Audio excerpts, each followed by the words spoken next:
rufqatihi alladhina kanu ma'ahu fi rihlatihi. Sebagaimana disebutkan orang-orang yang membersamainya ketika beliau rihlah. Wa idza aradallahu amran hayya'a asbabahu. Apabila Allah menghendaki sesuatu maka Allah akan mudahkan sebab-sebabnya. Wa qad sami'tuhu yaqul rahimahullah, innani la ta'ajjab mimman yajlisu khaliyan 'anil ishtighal. Kata beliau, sesungguhnya aku takjub dengan orang yang duduk tanpa melakukan apapun. Begitu juga disebutkan Ibn Rajab rahimahullah fi Zail at-Tabaqat, di kitab Zail Tabaqat, an Ibn al-Jawzi annahu qala 'anil Imam Abil Ala al-Hamadani al-Hafidh al-mutawaffa yang meninggal di tahun 569 atau 29. Nah, 69. Qala balaghani annahu ru'ya fil manam fi madinatin. Telah sampai kepadaku bahwa beliau diperlihatkan, artinya beliau bermimpi di sebuah kota. Jami' jidraniha minal kutub, yang dimana beliau berada di sebuah tempat yang seluruh dindingnya itu dari kitab. Wa haulahu kutubun, dan di sekeliling dinding tadi kitab seluruhnya. La tuhaddu wa huwa mushtaghilun bimutala'atiha, yang enggak terhitung banyaknya kitab tersebut dan beliau sibuk mempelajarinya, membacanya. Faqila lahu ma hadhil kutub, dan dikatakan kepadanya, apa kitab-kitab ini? Kenapa kok bisa kayak gini? Rupanya mimpinya itu dia sedang berada di surga.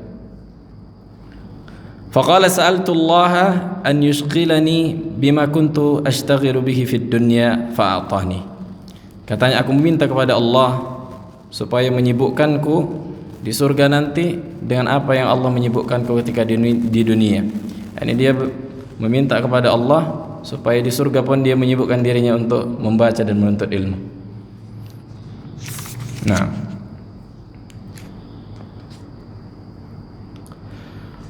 طيب. قال رحمه الله تعالى المبحث الثالث حماية المصطفى جناب التوحيد. Nabi SAW ketika menjelaskan tentang tauhid dan melakukan penjagaan, laqad kana Nabi alaihi salatu wassalam harisan ashadd al-hirs ala ummati. Sungguh Nabi SAW itu sangat semangat atas umatnya. Litakuna azizatan mu'inatan muhaqqaqatan li tauhidillahi mujanibatan li kulli al-wasail wal asbab al-mufdiyah lima yudadduhu wa yunaqiduhu, supaya umat Islam ini berada di atas pertolongan dan pengaplikasian atas tauhid dan menjauhi seluruh sarana-sarana dan sebab-sebab yang mengantarkan kepada apa yang menjadi pembatalnya, yaitu kesyirikan. Qala Allah Ta'ala, laqad ja'akum rasulun min anfusikum azizun 'alaihi ma 'anittum harisun 'alaikum bil mu'minina raufur rahim. Sungguh telah datang kepada kalian rasul dari kalangan kalian, azizun 'alaihi ma 'anittum, berat bagi dia apa yang kalian timpa. Artinya Nabi merasakan keberatan apa yang ditimpa oleh umatnya dan sangat bersemangat atas kalian di atas kebaikan terhadap kaum mukminin, dan beliau sungguh penyayang dan pengasih kepada umatnya. Waqad aktsara an-nabiy sallallahu alaihi wasallam fi an-nahy 'ani syirki wa hadzara wa anzara wa abda'a wa a'ada wa khassa wa 'amma fi himayati al-hanifiyyah as-samha millata Ibrahim allati ba'atha biha min kulli ma qad yashubuha min al-aqwali wal a'mal allati yatmahilla ma'aha at-tauhid aw yanqus.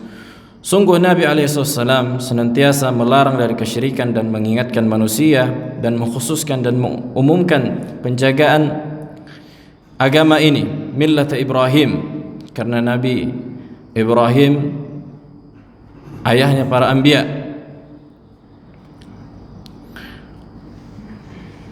Wa hadza katsirun fi sunnah, begitu banyak ini juga terdapat di sunnah Nabi alaihissalam.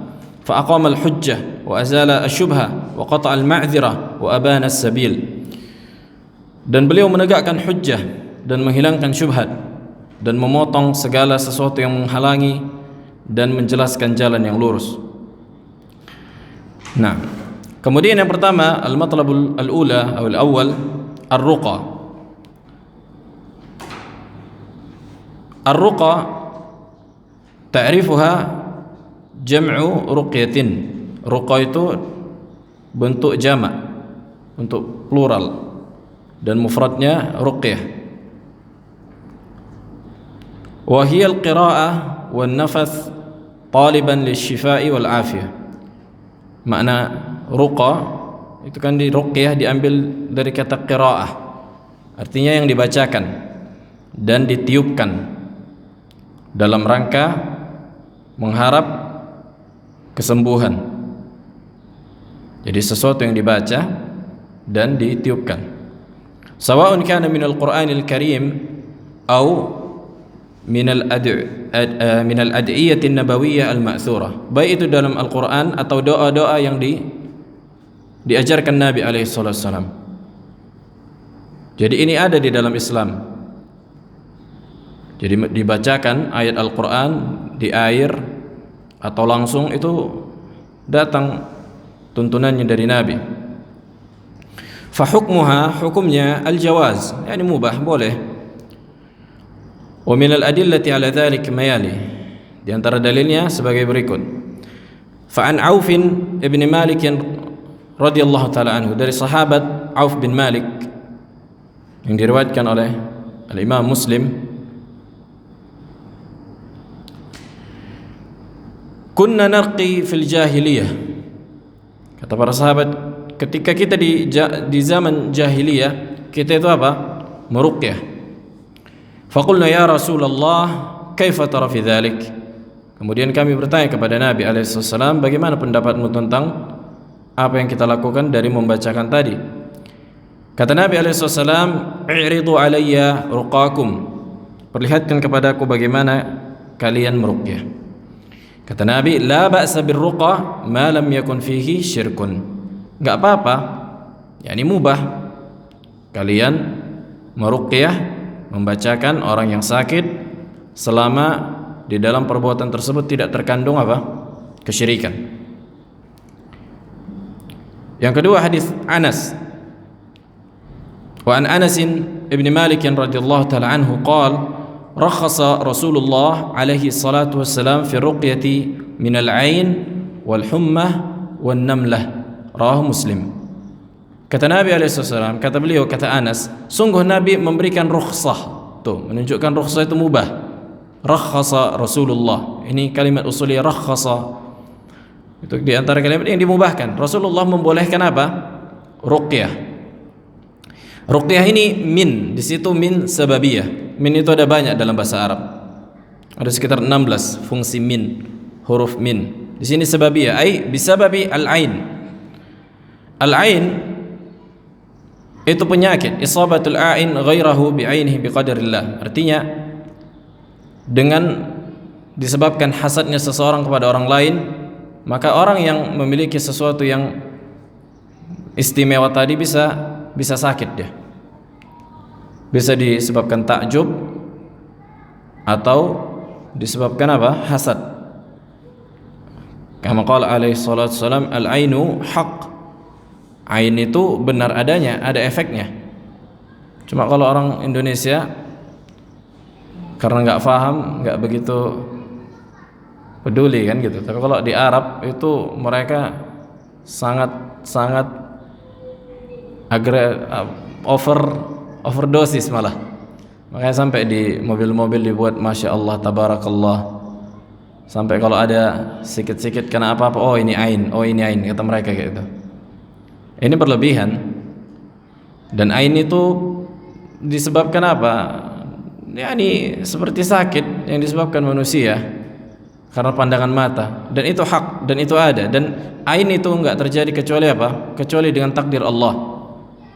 Ain itu tidak terjadi kecuali takdir Allah. Sebagaimana disebutkan dalam hadis bahwa ada sahabat yang memiliki badan yang bagus, kemudian ada sahabat yang lain melihat dan dia takjub karena bagusnya badannya. Akhirnya apa? Akhirnya sakit dia. Dan di antara obatnya diminumlah dimandikanlah air bekas wuduk mereka. Nah, makanya kata Nabi SAW, fa idza ra'aita ma yu'jibuka min akhik falyubarik fihi. Kalau engkau melihat sesuatu yang bagus yang ada pada diri saudaramu, entah barang, entah apapun itu, maka katakanlah,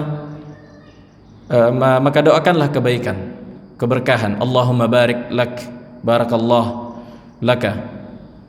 Bukan masya Allah tabarakallah, tapi Allahumma barik lak, barakallahu alaik. Begitu dia. Kalau tabarakallah itu fi'il lazim. Ini yang banyak manusia salah. Kata masya Allah tabarakallah. Enggak, masya Allah barakallahu fik atau barakallahu laka. Jadi tabarakallah, kalimat tabarak ini disebutkan para ulama, Syekh Shalih Fauzan, la yutlaqu illa 'ala Allah. Karena tabarak itu fi'il tapi dia jamid. Dia fi'il jamid, yani la yatasarraf. Enggak bisa dikatakan ya tabarak, enggak bisa disaraf dia. Berbeda dengan barakallah, baraka yubariku. Bisa dia apa? Diganti fi'il madhi jadi fi'il mudhari. Sementara tabarak itu khusus bagi Allah, artinya ta'azam. Maka kata Nabi, siapa yang melihat kebaikan yang menakjubkan di diri saudaranya, maka doakan kebaikan, barakallahu laka atau barakallahu fik. Ini yang benar. Itu dia ain. Kemudian wal hummah disebabkan apa? Demam. Demam itu bisa disebabkan gigitan serangga, kan gitu. Kalau kena gigit lipan, kena gigit kalajengking, kena gigit ular, bisa demam atau selainnya. Maka ini boleh diruqyah. Wan namlah, an-namlah ini penyakit. An-namlah itu penyakit. Itu kenapa dikatakan namlah? Karena kata ahli bahasa, karena seolah-olah semut itu berada di dalam badannya, mengalir, tapi nggak ada gitu, kayak digigitin semut, sakit, panas, tapi itu nggak ada gitu. Makanya dikatakan namlah.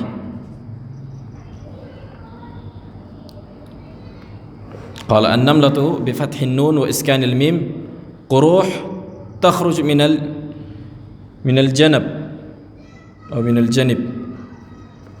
Kenapa dikatakan namlah? Lianna sahibahu yahus ka'anna an-namlah tadubbu alaih.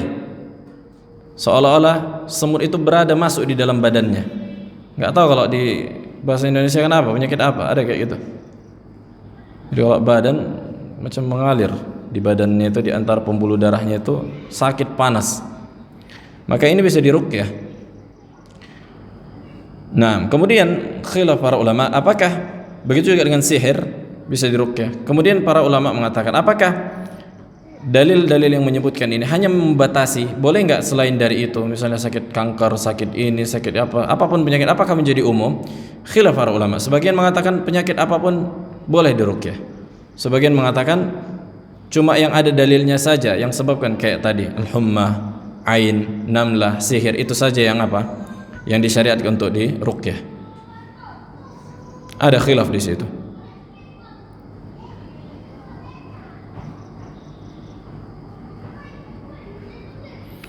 Qala wa an Jabir bin Abdullah radhiyallahu ta'ala anhu qala qala Rasulullah alaihi salatu wassalam qala man istata'a an yanfa'a akhahu falyaf'al, rawahu Muslim. Kata Nabi alaihi wasallam, siapa yang mampu untuk memberikan manfaat kepada saudaranya, maka lakukanlah. Dan meruqyahnya itu diantara perkara yang bermanfaat untuknya. Makanya kalau orang yang melayat orang lain, maksudnya menziarah yang sakit, nggak apa-apa, dianjurkan dia untuk apa? Meruqyahnya sebelum dia meminta. Nah, qala wa an Aisyah radhiyallahu ta'ala anha qalat kana Rasulullah alaihi salatu wassalam idza ishtaka minna insanun masahahu biyaminih. Kebiasaan Nabi alaihi salam, apabila ada orang yang datang ke beliau pun mengusap dengan tangan kanannya. Kalau sakit maksudnya, Ada orang sakit ke Nabi, beliau mengusap dengan tangan kanannya Nabi. Kemudian berdoa, lihat, thumma qala ay thumma da'a. Adhhibil ba's, ya Allah, hilangkanlah penyakit yang ada pada orang ini. Rabban nas, washfi anta syafi. Sembuhkanlah ya Allah, karena Engkau yang Maha menyembuhkan. La shifaa'a illa shifaa'uk, shifaa'a la yughadir saqama. Kesembuhan yang tidak akan mendatangkan penyakit lagi. Rahul Bukhari wa Muslim. Maka ini yang dianjurkan, yakni berdoa dengan memegang atau membacakan ayat Al-Quran yang disyariatkan, seperti surah Al-Fatihah, Mu'awwidzatain, Al-Falaq sama An-Nas. Ini boleh dibacakan. Dan ruqyah ini memiliki 3 syarat kata para ulama. Ar-ruqyah laha syarat, laha thalathatu syurut atau syurut thalatha. Yang pertama, al-awwal alla ya'taqidu atau alla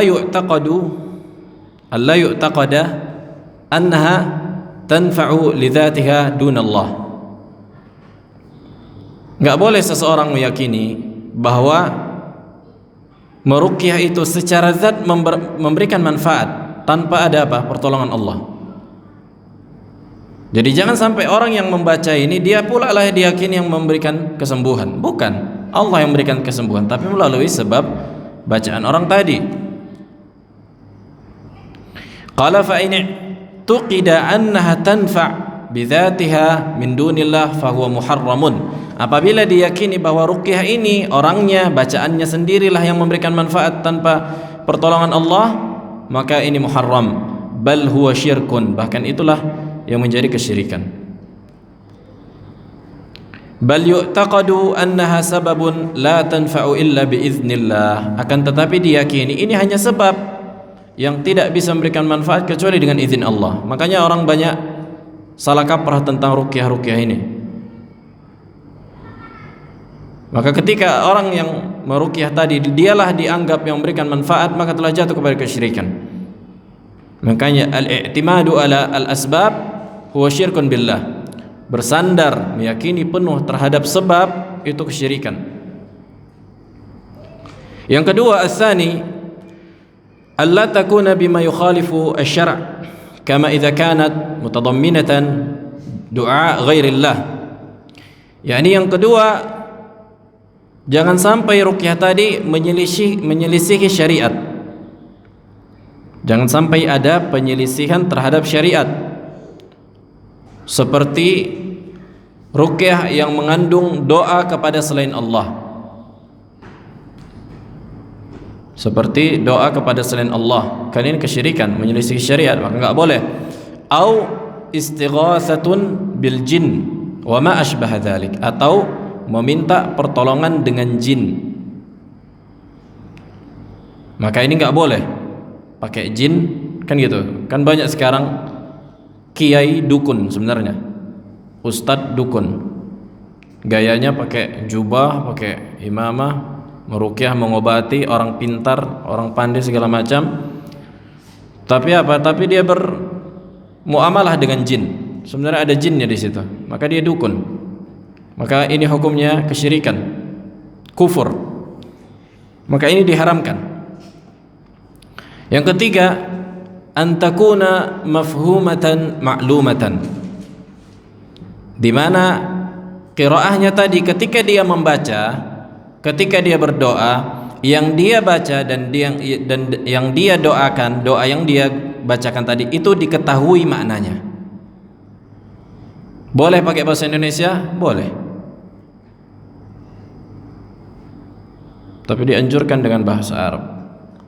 Antakuna mafhumatan ma'lumah, bukan dengan jampe-jampe qomat kamit enggak tahu dia ngomong apa. Maka ini apa? Enggak boleh. Fa in kanat min jinsit talasim wa sya'wadhah fa innaha la tajuz. Kalau dia di antara bentuk jampe-jampe dan qomat kamit, maka ini di antara perkara yang tidak dibolehkan. Waqad su'ila al-Imam Malik rahimahullah. Imam Malik ditanya tentang apa? ruqyah. Ayarqir rajulu wa yastarqi, boleh enggak seseorang meruqyah dan meminta diruqyah? Faqala la ba'sa bidzalik bil kalamit thayyib, enggak apa-apa kata beliau dengan ucapan yang baik, dengan Al-Qur'an dan doa-doa yang dianjurkan oleh Nabi, yang diriwayatkan oleh Nabi, maka ini boleh. Kemudian masalah ruqyah sebagaimana disebutkan dalam hadis,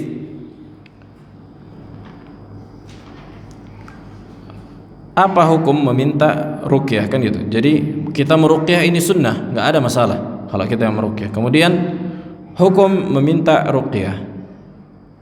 Hukum meminta ruqyah, sebagian ulama mengatakan mubah, sebagian mengatakan makruh karena ada hadis yang menyebutkan siapa yang meminta ruqyah dikhawatirkan tidak masuk surga tanpa hisab, tanpa azab. Jadi bukan berarti hadis, kan disebutkan dalam hadis, sayadkhulu min ummati al-jannah sab'una alfan, akan masuk ke dalam surga dari kalangan umatku 70.000 orang, kan gitu. Kemudian kata para sahabat, man hum ya Rasulullah, siapa itu wahai Rasulullah? Kata Nabi SAW, humul ladzina la yastarqun, orang-orang yang tidak meminta diruqyah. Orang-orang yang tidak meminta diruqyah. Apakah orang yang meminta diruqyah akan pasti tidak masuk surga tanpa hisab, tanpa azab? Jawabannya enggak. Mungkin, tapi dia khawatirnya udah enggak masuk lagi 70.000 tadi. Apakah membatasi? Berarti dia enggak ada lagi harapannya sama sekali, enggak masuk surga? Enggak. Jawabannya mungkin. Tapi dia udah kayak lepas dari golongan yang 70.000 tadi yang dijamin. Nah, faqala, qala ar-ruqyah al-mamnu'ah. Kemudian ada jenis yang kedua, ruqyah yang dilarang.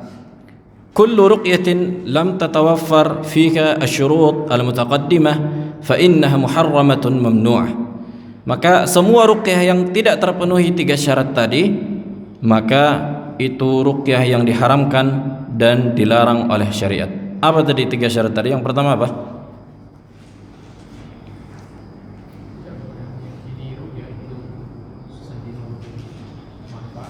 Nah, yang pertama bahwa enggak boleh diyakini bahwa ruqyah itu memberikan manfaat sendirinya tanpa pertolongan Allah, atau meyakini bahwa orang yang membacanya itulah yang memberikan manfaat. Maka ini diharamkan, enggak dibolehkan.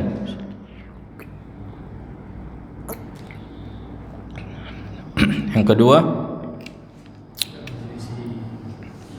enggak boleh ada penyelisihan syariat di dalamnya, seperti doa kepada selain Allah atau meminta bantuan jin. Yang ketiga apa? Ahsant. Yang ketiga, antakuna mafhumatan ma'lumah, difahami dan diketahui maknanya. Boleh dengan ayat Al-Quran atau dengan doa. Boleh enggak dengan selain bahasa Arab? Boleh.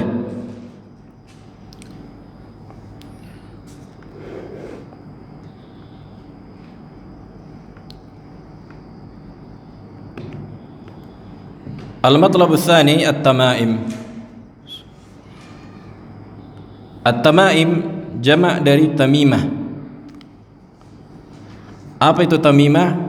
Wa hiya ma yu'allaqu 'alal 'unuq wa ghairihi min at-ta'wizat aw kharazat aw idham aw nahwiha li jalbi naf'in aw daf'i dhurrin. Segala sesuatu yang digantungkan di leher. Segala sesuatu yang digantungkan di leher atau selain leher, di perut misalnya, di paha, di tangan, baik itu dari tali, dari akar, atau dari tulang, apa saja yang digantungkan dalam rangka apa? Menolak mudarat dan mengambil manfaat. Dalam rangka mengambil manfaat dan menolak mudarat, karena menolak mudarat juga hakikatnya adalah mengambil manfaat. Wa kana al-Arab fi al-jahiliyah yu'alliqunaha ala auladihim. Tuh, kebiasaan jahiliyah ini yang pakai gelang hitam. Makanya kan sering anak kecil, anak bayi diikat pakai gelang hitam dalam rangka supaya jangan sakit, supaya jangan nangis, supaya jangan ini, jangan itu. Maka ini diantara bentuk apa? Jimat yang mengandung kesyirikan. Maka di dalam Islam gak ada cerita pakai jimat, karena ini kebiasaan orang jahiliyah. Mereka gantungkan jimat di anak-anak mereka. Yattaquna bihal ain biza'mihim al-batil, yang dimana mereka menjaga itu supaya apa? Jangan kena ain, jangan kena ain atau jangan kena gangguan jin. Nah, sampai sekarang mungkin masih banyak ya orang-orang memakaikan anaknya pakai gelang hitam. Dan itu kan memakaikannya bukan sembarangan memakaikan itu. Ada yang memakaikannya itu dukun, dibacakan baru sah. Disitulah dia letak kesyirikannya itu. Maka hukumnya adalah muharram, karena diantara bentuk kesyirikan. Kenapa? Lima fihi minat ta'alluqi bi ghairillah, karena terkandung di dalamnya menggantungkan diri, keyakinan kepada selain Allah. Karena enggak ada yang bisa memberikan manfaat dan mudarat kecuali Allah. Nah, ketika dia lakukan perbuatan tadi, sementara perbuatan tadi tidak ada buktinya secara medis misalnya, maka dia telah jatuh pada perkara gaib. Ini kan gaib nih. Ada tali diikat, kenapa bisa jaga penyakit? Lah, dari mana? Secara medis emang terbukti? Enggak ada terbukti. Berarti ini apa? Udah masuk dalam perkara kesyirikan. Itu aja apanya, simpelnya. Makanya ada idza kana sabab, ini min babi faedah muhimmah. As-sababu, kata para ulama, sebab itu idza lam yakun min asy-syara' wa lam yakun min at-tajribah fa huwa syirkun. Jadi sebab itu kalau enggak ada datang dalam syariat dan enggak ada secara lab, hasil lab, tajribah, maka itu apa? Kesyirikan udah. Macam itu udah diikat, ada enggak datang dalilnya? Enggak ada, bahkan larangan. Ada enggak datang secara medis? Enggak ada secara medis. Berarti apa? Syirik udah. Simple.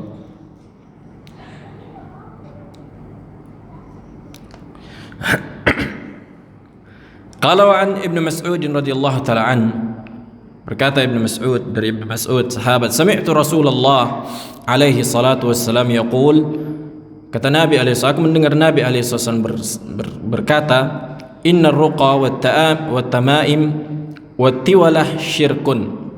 Sesungguhnya ruqyah, ar-ruqyah di sini maknanya adalah ruqyah syirkiyah.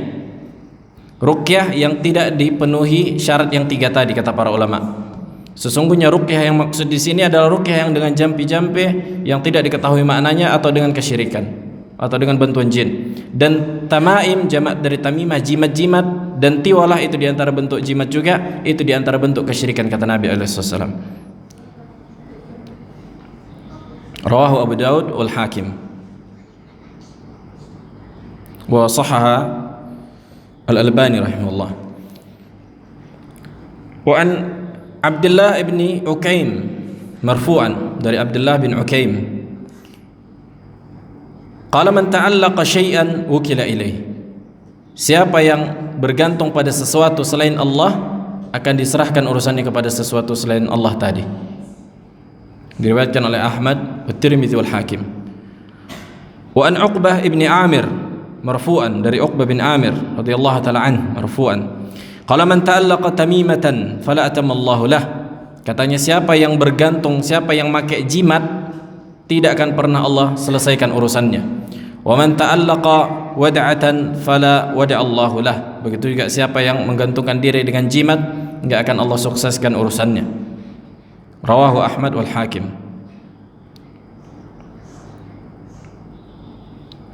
Qala wa an Uqbah bin Amir aidan, dari Uqbah bin Amir, anna Rasulullah alaihi salatu wassalam qala man allaqa tamimatan faqad asyrak, siapa yang memakai jimat sungguh dia telah jatuh pada kesyirikan.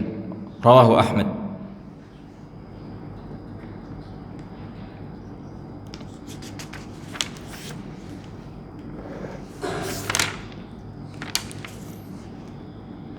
Qala wa idza kana al-mu'allaq min al-Qur'an al-Karim, Jadi kalau yang digantungkan itu adalah Al-Quran, kan sering tuh, boleh nggak?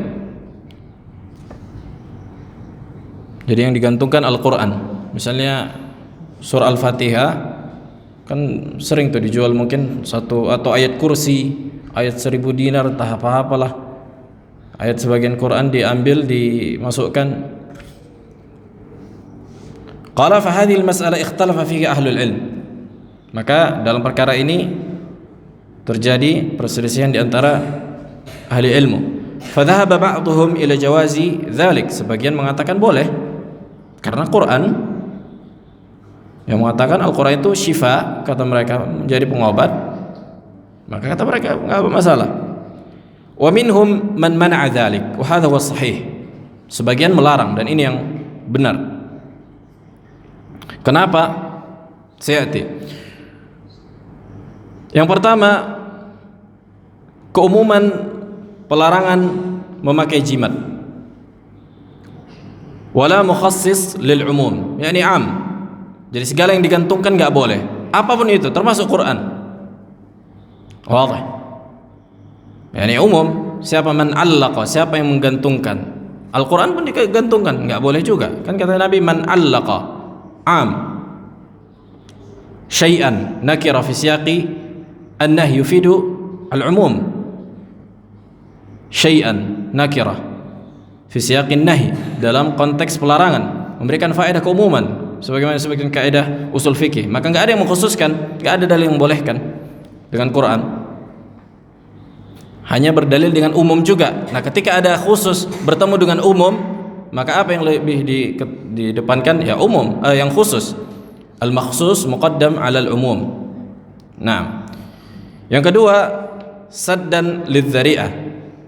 Yang kedua, dalam rangka menutup celah. Fa innahu yufdi ila ta'liq ma laysa minal Qur'an. Karena ini apa?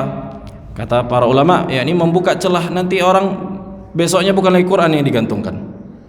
Entah apa-apa lagi nanti yang digantungkan. Hari ini Quran, maksudnya mushaf itu ada misalnya dicetak gitu, di print ayat kursi atau Al-Fatihah.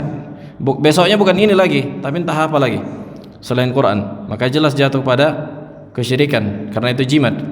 Yang ketiga, annahu idza 'allaqa fala budda an yumtahan al-mu'allaqu bihamlihi ma'ah fi hali qada'il hajati wal istinja' wa nahwi dzalik.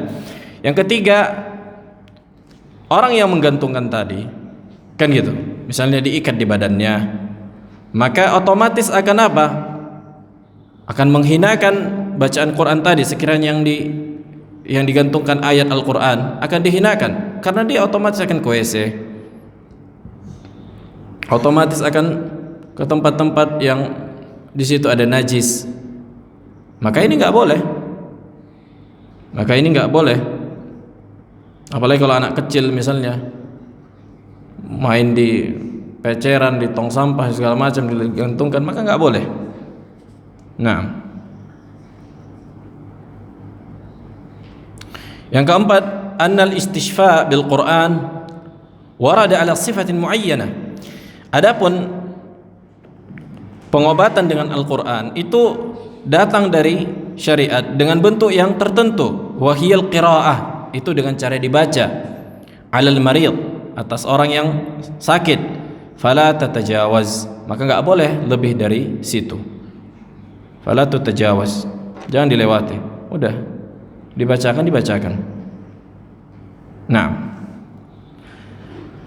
al-matlab ats-tsalits lubsu atau labsu, naam lubsul halqah wal khayt wa nahwaha atau nahwiha,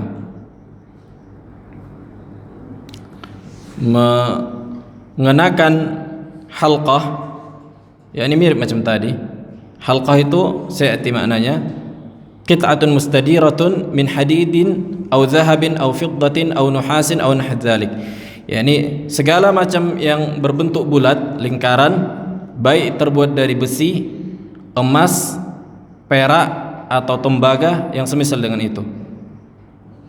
Itu dikatakan gelang besi misalnya, atau gelang emas, atau gelang perak. Bukan dipakai dalam rangka berhias bagi selain wanita, karena wanita boleh berhias dengan gelang emas. Wal khayt ma'ruf, khayt itu benang. Wa qad ju'ila min as-suf awil kitan aw nahwi, yang kadang-kadang bisa dibuat dari apa? Dari bahan suf.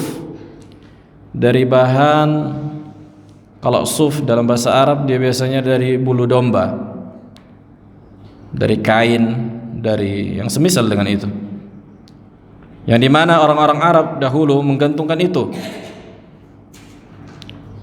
dalam rangka menolak mudarat dan menjaga dari ain. Sampai di unta-unta mereka apa? Mereka gantungkan. Sampai binatang saja saking takutnya mereka kena ain, mereka gantungkan. Sebagaimana Allah katakan, "Qul afara'aytum ma tad'una min dunillahi in aradani Allahu bidurr hal hunna kashifatu dhurri aw aradani birahmatin hal hunna mumsikatu rahmati qul hasbiyallah." Katakanlah kepada mereka, apakah yang kalian sembah selain Allah, apabila Allah menginginkan mudarat kepada diriku, apakah bisa selain Allah mengangkat mudarat tadi, atau menginginkan rahmat untukku, apakah bisa mereka menahannya? Katakanlah, cukuplah Allah, hasbiyallah alaihi yatawakkalul mutawakkilun.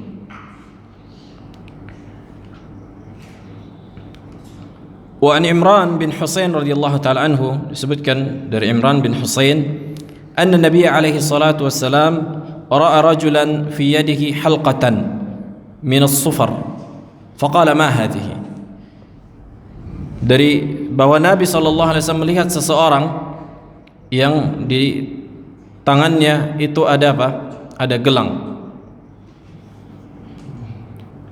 Kemudian kata Nabi, ma hadhihi. Lihat bahwa Nabi SAW iqamatul hujjah, bertanya kepadanya, enggak langsung divonis. Ma hadhihi, ini dalam rangka apa? Apa ini? Kenapa dipakai? Qala minal wahinah. Aku pakai Rasulullah dalam rangka menjaga dari wahinah. Wahinah itu penyakit. Penyakit kayak kanker, mungkin yang kata kalau disebutkan dalam kitab-kitab, dia bisa membuat mati sel saraf itu nggak bisa bergerak lagi. Apa istilahnya? Nah, kemudian kata Nabi alaihissalam, inzi'ha, maka lepaskanlah. Fa innaha la taziduka illa wahna. Karena ini enggak menambahmu kecuali apa? Kecuali penyakit. Inbidha ank, buang darimu. Fa innaka law mitta aw mutta wa hiya alaik ma aflahta abada. Sekiranya gelang ini berada pada dirimu dan kau mati dalam keadaan ini, maka engkau enggak akan pernah bahagia selamanya. Diriwayatkan oleh Al-Imam Ahmad rahimahullah.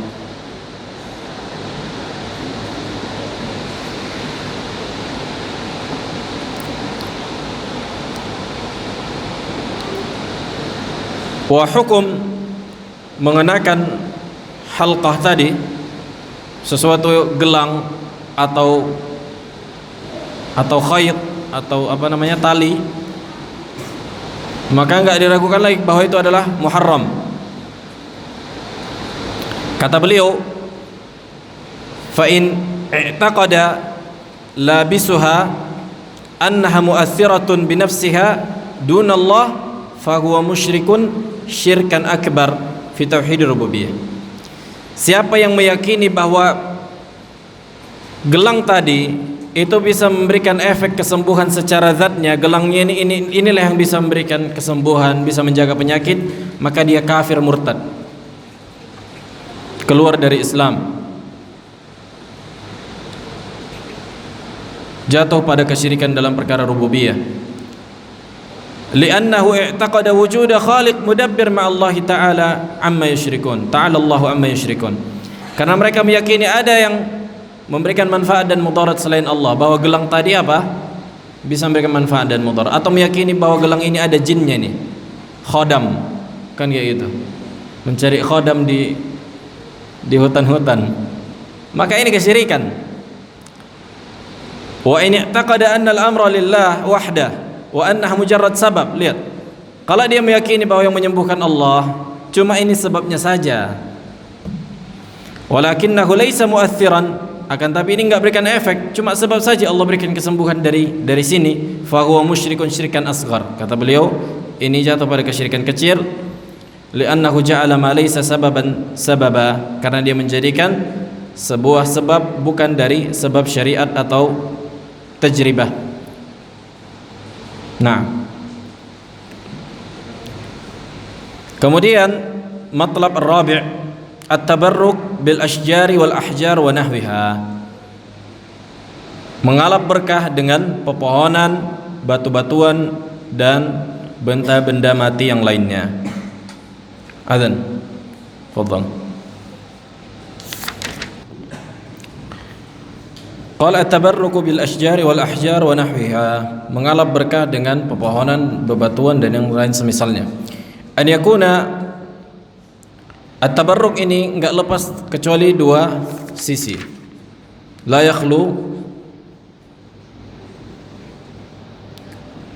min amrain, enggak lepas dari dua perkara. Yang pertama, an yakuna tabarruk bi amrin syar'iyyin ma'lumin misal al-Qur'an, kama qala ta'ala wa hadha kitabun anzalnahu mubarak. Yang pertama, tabarruk yang dibolehkan, yang disyariatkan, yang dianjurkan, sebagaimana yang Allah sebutkan dalam Al-Quran, wa hadha kitabun, ini Al-Quran ini kitab yang anzalnahu mubarakun, kami turunkan dengan penuh keberkahan. Yang pertama, membacanya. Jadi Al-Quran itu berkah ketika dibaca, pembacaannya. Bagaimana mengalap berkah dengan Al-Quran? Yang pertama, biqiraatihi,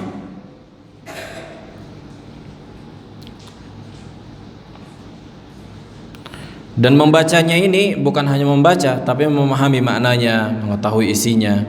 Bukan cuma membaca, karena tujuan membaca saja bukan tujuan utama diturunkan, tapi membacanya saja walaupun tidak paham itu udah berkah. Nah, begitu juga memahami isinya, memberikan hidayah. Yang kedua, dengan membacakan dalam rangka mengobati. Yang pertama tadi membaca apa? Dalam rangka istifadah, memberikan hidayah, mentadabburi, mengamalkan, itu masuk ke dalam tilawah. Yang kedua, dengan membaca dalam rangka apa? Mengobati.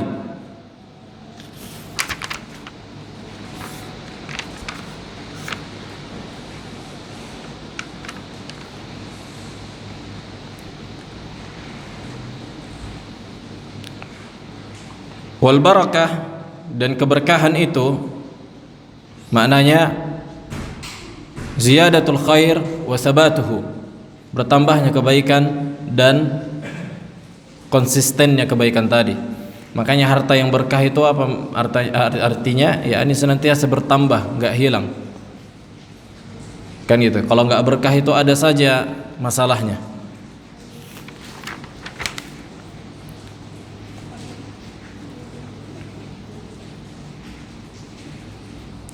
Yang kedua, an yakuna at-tabarruk bi amrin ghairi masyru'. Yang kedua, tabarruk yang tidak disyariatkan. Yang pertama disyariatkan seperti Al-Quran, air Zam-Zam, itu ada keberkahan di situ, diminum. Yang ada datang dari syariat.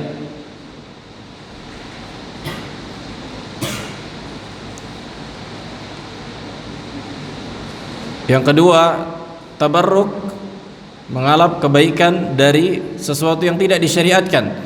Kat tabarruki bil ashjari wal ahjar, seperti mengalap berkah dengan pepohonan dan bebatuan. Makanya di zaman Umar dipotong tuh, ditebang pohon yang ketika Nabi dan para sahabat berbaiat di situ. Udah mulai banyak orang minta-minta, dipotong. Begitu juga ahjar, batu-batuan. Hatta ketika kita mencium Hajarul Aswad yang ada di Ka'bah, itu enggak bisa memberikan manfaat dan mudarat. Makanya kata Umar, laula anni ra'aitu Rasulullah alaihi wasallam qabbalaki ma qabbaltuki. Sekiranya bukan karena aku melihat Nabi mencium Hajarul Aswad ini, enggak akan pernah aku cium. Tapi dalam rangka apa? Ibadah. Bukan ada keberkahan yang khusus yang sampai orang-orang kalau di sana sampai ada ana lihat dia masukkan ke dalam kiswa Ka'bah itu imamahnya. Enggak tahu mau diambilnya mungkin nanti dalam rangka mengharap berkah. Makanya ditangkap polisi di sana, ada masyayikhnya. Kalau ada orang yang mengerjakan kesyirikan nanti ditahan itu. Begitu juga ada orang kalau lagi tawaf kan itu nggak pakai baju, kan kelihatan tuh di lehernya ada kalung, ada anak-anak. Itu mereka suruh dipotong itu, dibuang, mau pula. Taib. Wal qubur wal qibab wal buqa'. Begitu juga kuburan-kuburan, tanah-tanah. Makanya ada subhanallah sampai tanah tarim saja dijual orang. Sampai tanah tarim. Tarim itu di Yaman, daerah Hadramaut. Itu dimasukkan pasir ke dalam botol dijual sekian. Itu ada yang mau beli. Itulah saking bodohnya manusia mau ditipu kayak gitu. Kalau mereka ya mereka cari uang, apapun dikerjakan orang kan gitu, menipu orang. Dalam rangka apa? Mengalap berkah. Mereka anggap tarim ini tanah keramat, tanah berkah. Makanya pasirnya apa? Dijual. Begitu juga yang sering kita tengok, misalnya ada nanti sumur airnya nggak habis, oh ini ngalap berkah, minum, ada kuburan wali di situ. Maka ini semua perkara yang diharamkan dan mengandung kesyirikan. Dan disebutkan para ulama, la yutabarraku bi syai'in mahsusin illa bi jasadin nabi alaihi salatu wassalam. Ini kaidah muhimmah disebutkan masyayikh kami. Enggak boleh dialap berkah, diambil keberkahannya dengan perkara yang bisa dilihat kecuali bagian fisik Nabi alaihi salatu wassalam. Ini kaidah. Jadi enggak boleh dialap berkah, misalnya dilengketkan, diusap, apapun itu enggak ada dialap keberkahannya kecuali fisiknya Nabi alaihi salatu wassalam. Adapun selain Nabi udah enggak ada lagi. Dan nggak ada ditemukan sekarang tanda-tanda fisik dari Nabi. Artinya selain dari yang kuburan di Madinah sana, misalnya ada tongkat Nabi di Jawa, nanti pergi ke ini ada ininya Nabi. Itu pun tongkat Nabi bukan dialap berkah, harus fisiknya, rambutnya, sebagaimana yang dilakukan para sahabat ketika setelah Nabi berwudu, mereka berubut mengambil bekas wudunya Nabi. Adapun setelah wafatnya Nabi enggak ada ditemukan, sebagaimana disebutkan para ulama.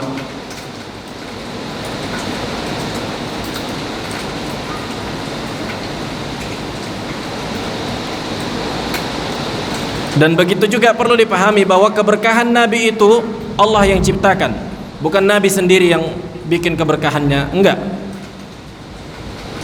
Bahkan apa yang dilakukan para sahabat, mereka meyakini memang Allah ciptakan keberkahan di situ,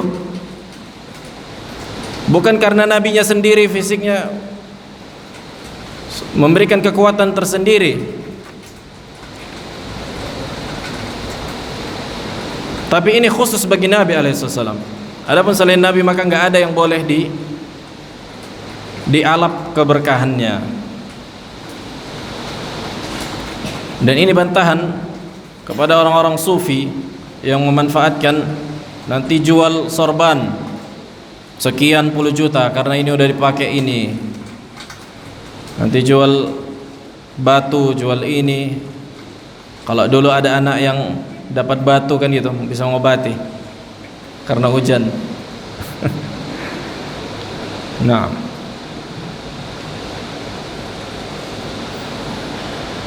sebagaimana disebutkan dalam hadis riwayat Tirmidzi, hadis sahih, ketika sebagian para sahabat keluar bersama Nabi alaihissalam ke Hunain dan mereka dalam keadaan baru masuk Islam.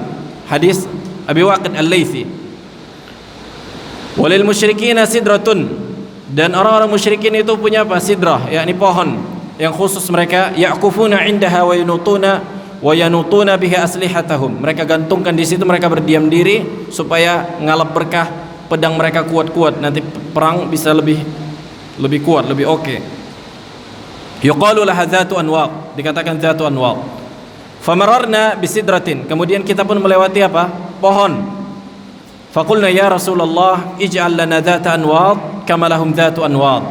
Kata mereka, ya Rasulullah, buatkanlah kita pohon ini supaya kita gantungkan pedang-pedang kita, senjata-senjata kita sebagaimana orang-orang musyrikin ya Rasulullah. Mereka gantungkan, kita pun kita gantungkan, kan gitu, supaya lebih kuat. Faqala Rasulullah alaihi wasallam, Allahu akbar. Nabi takjub dalam rangka mengingkari. Allahu akbar. Sebutkan riwayat yang lain, subhanallah, innaha sunan, sesungguhnya itulah cara-cara beragama orang-orang jahiliyah. Qultum walladzi nafsi biyadihi kama qalat Banu Israil, demi zat yang jiwaku berada pada tangannya, artinya demi Allah, sebagaimana yang terjadi yang dikatakan Banu Israil kepada Nabi Musa, ij'al lana ilahan kama lahum alihah qala innakum qaumun tajhalun. Kemudian kata Nabi SAW, tarkabunna sunan man kana qablakum, rawahu at-Tirmidzi.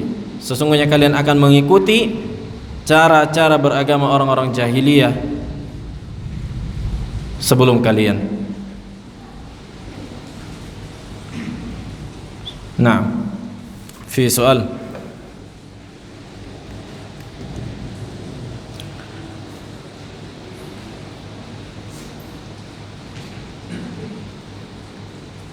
Fadhal. Maka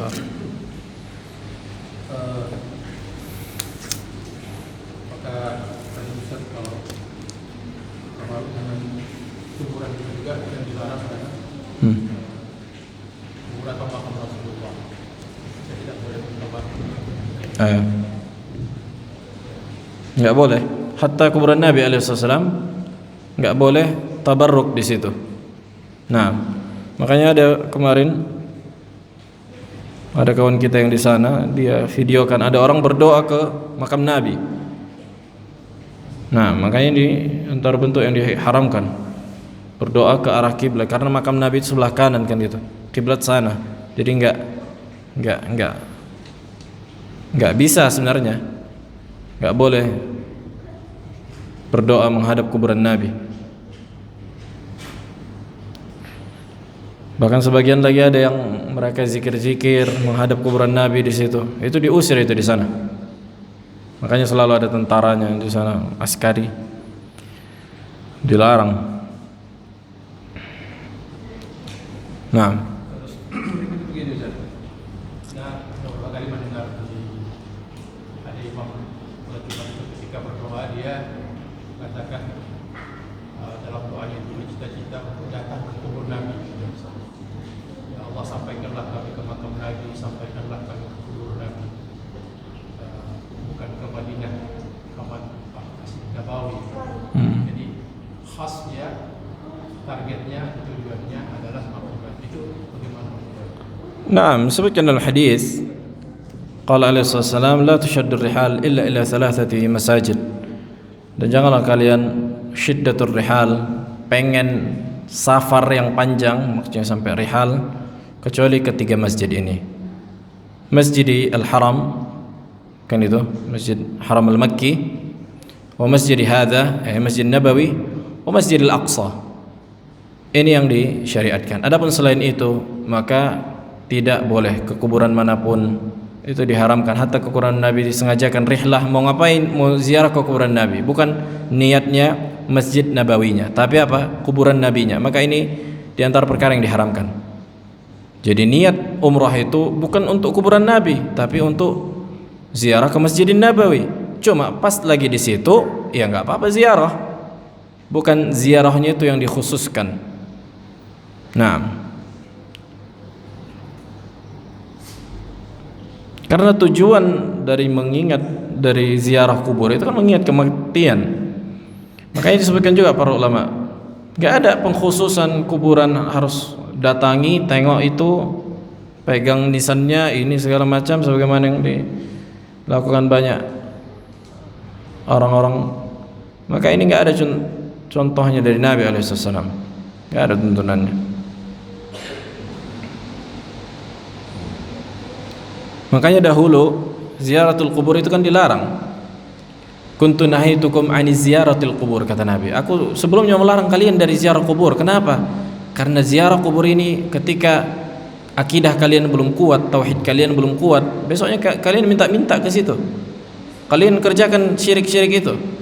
Nah, ketika kuat akidah umat, baru kata Nabi, ala fazuruha, sekarang baru ziarahilah, fa innaha tudzakkirakum al-maut, wa fi riwayat tudzakkirakum al-akhirah. Karena ziarah kubur itu bisa mengingatkan kepada kematian atau hari akhir. Adapun mendoakan enggak harus di kuburan, di masjid, di sepertiga malam terakhir bisa didoakan orang tua kita, enggak harus ke kuburannya mendoakan. Nah,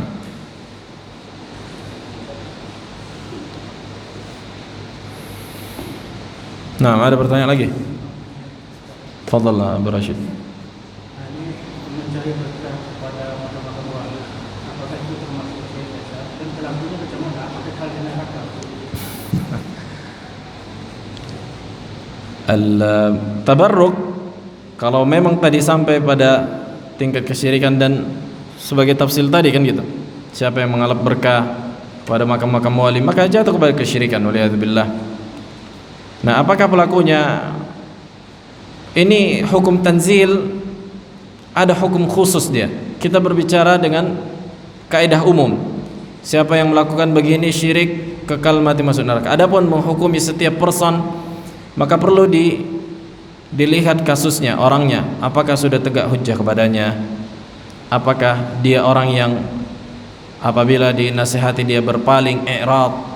Itu ada pembahasan khusus, sampai para ulama menulis tentang masalah takfir.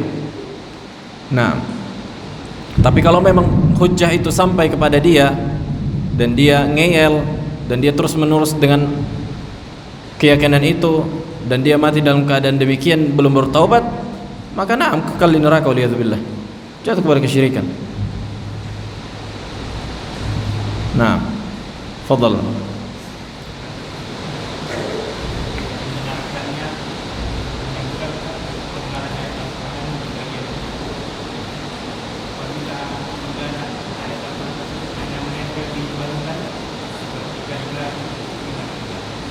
Naam, la aslalahu, kata para ulama. Enggak pernah ada perbuatan amalan salafus saleh bahwa mereka menempelkan kaligrafi, menempelkan ayat kursi di rumah-rumah. La aslalahu. Yang benar itu dibacakan. Wa inna asy-syaitan la yafirru min baitin yuqra'u fihi suratul Baqarah. Tuqra'u fihi suratul Baqarah. Sesungguhnya sebutkan dalam hadis bahwa syaitan itu lari dari rumah yang dibacakan di dalamnya surah Al-Baqarah. Bukan ditempelkan, kata Nabi. Ditempelkan kalau nggak dibaca, ya ngapain? Mushaf itu kan ada. Kenapa harus ditempelkan lagi? Kan la aslalahu. Nggak ada contohnya dari kalangan salaf, dari para ulama. Nah,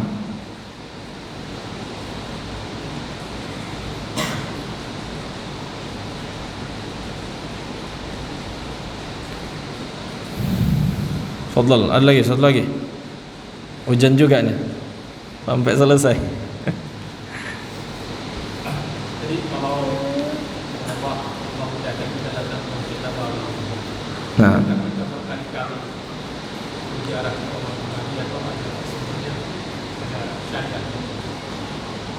ya ini mubah, ya ini boleh. Kan itu boleh ziarah. Makanya kan di situ biasanya orang ke raudhah karena dekat raudhah. Karena raudhah itu kan masjidnya Nabi, di situlah Nabi sholat. Khutbahnya Nabi, di situ ada apanya? Ada mimbarnya. Kemudian di sampingnya itu kan dekat itu. Nah, ketika di situ ziarah, cukup salam sebenarnya. Karena ramai di situ. Cukup menyebutkan Assalamualaikum ya Rasulullah. Bas. Nah, bukan yang ziarah khusus yang ada ritual khusus, itu nggak ada contohnya. Ritual khusus orang-orang berdoa, bahkan berdoa itu ya di mana saja, nggak harus di dekat situ. Makanya kan diarahkan mereka nggak boleh berdoa ke situ, doa ke sana, ke kiblat. Karena banyak itu orang-orang kayak gitu. Dianggap di tempat dekat situ itu lebih mustajab doa itu. Maka ini bid'ah. Bid'ah. Enggak pernah dikerjakan para salaf.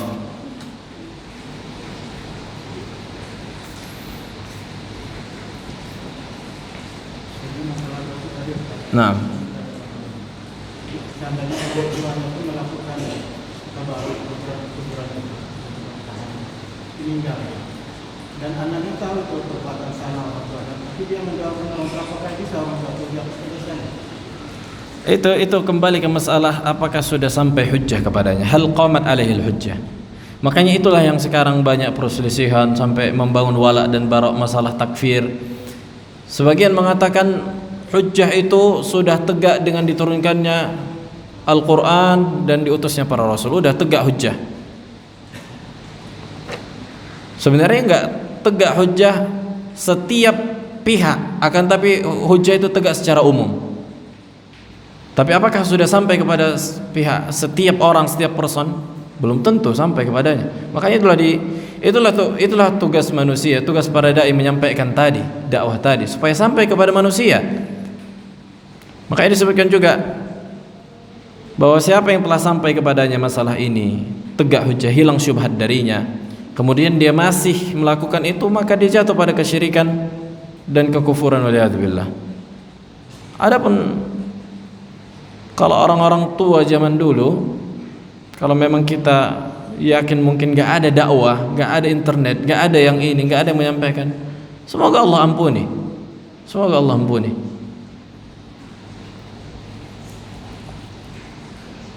Soalnya itu juga pernah Anda tanya ke Syekh kita, Syekh Abdullah Mar'i hafizahullah. Ada yang bertanya sama Anda tentang orang yang orang tuanya meninggal tidak sholat. Orang tuanya meninggal tidak sholat.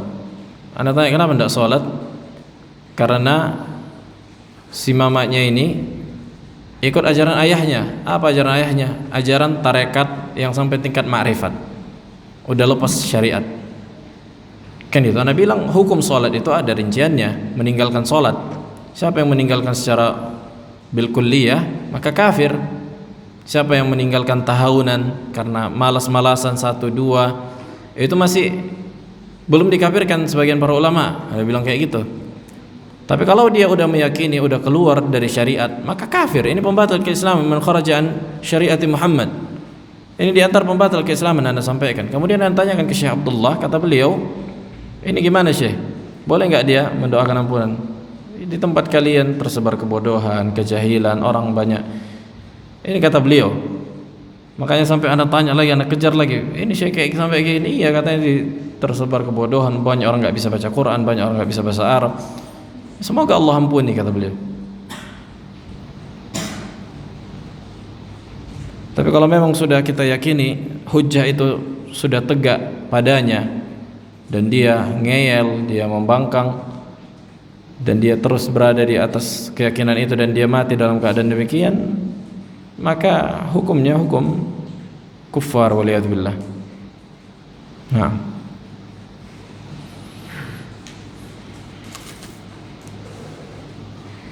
khalas. Ilahuna alhamdulillah.